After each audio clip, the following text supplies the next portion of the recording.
آتنا في الدنيا حسنة وفي الآخرة حسنة وقنا عذاب النار آمين ربنا هب لنا من أزواجنا وذرياتنا قرة أعين আসসালামু আলাইকুম প্রিয় দর্শক, আজকের আমাদের এই ভিডিওটা হচ্ছে এক ভাইয়ের আমাদের পরিচিত, ওনার মা অসুস্থ। তো সবাই দোয়া করবেন তার উদ্দেশ্য করে। সে আমাদেরকে 2500 টাকা দিয়েছে। তো আমরা আজকে সে মাদ্রাসার উদ্দেশ্যে রওনা দিচ্ছি। এখানে মাদ্রাসার ছেলেদেরকে কিছু খাবার দিব, খাবারের মাধ্যমে একটা আয়োজন করে তার আম্মুর জন্য আমরা দোয়া মাহফিল করব।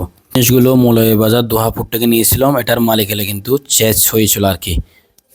2500 টাকা থেকে আমি 2000 টাকা তেল নিচ্ছি। উনি বলছিল আর যে দিছিল, তো ওনার এই বলে আমি তেল ভরতেছি আমার গাড়ির মধ্যে। বললো সমস্যা না, তুমি 200 টাকা তেল ভরো। আবার আমরা এদিক থেকে নিয়েছি হচ্ছে এই আপেল এবং কমলা। আমাদের সেলিম ভাইয়ের দোকান মৌলভীবাজার, ওনাকে আলহামদুলিল্লাহ সবাই চিনেন, একজন সামাজিক মানুষ, একজন মানব সেবার মানুষ। তো ওনার থেকে আমরা নিয়েছি, দেখতেছেন ওনার থেকে টোটাল আমরা নিয়েছি হচ্ছে ওনার এই দোকান হচ্ছে ওনার, আর এইটা হচ্ছে ওনার দোকান, দুটা দোকান মাশাআল্লাহ ফ্রুটের দোকান। এখান থেকে আমরা টোটাল নিয়েছি 1100 টাকার। 100 টাকা ফল ফ্রুট নিয়েছি, 1200 টাকা দুহাফুট থেকে নিয়েছি, আর বাকি 200 টাকা গাড়িতে তেল ভরছি ওনার পরামর্শে।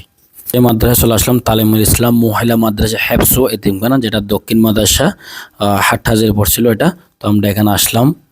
দেখতেছি এখানে মাদ্রাসার ছেলেরা কিন্তু খেলাধুলা করতেছে। মেবি এখন মাগরিবের আগ মুহূর্ত, মাগরিবের নামাজের জন্য আমরা কিন্তু এখন প্রস্তুতি নেব। মাগরিবের নামাজের পর যে ভাইটার মা অসুস্থ তার জন্য আমরা সবাই মিলে, মাদ্রাসার ছেলেরা মিলে, হুজুররা মিলে দোয়া মাহফিলের আয়োজন করবো ইনশাআল্লাহ।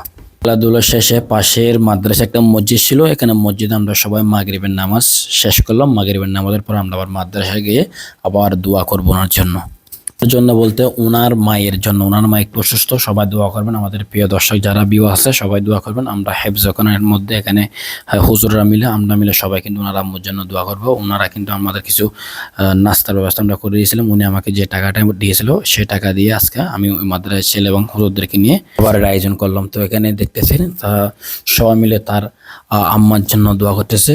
তার শেষে যে বাইরে দিছে তার জন্য দোয়া করতেছে, পাশাপাশি আমাদের জন্য দোয়া করতেছে, সকল মুসলমান ভাই বোনদের জন্য দোয়া করতেছে।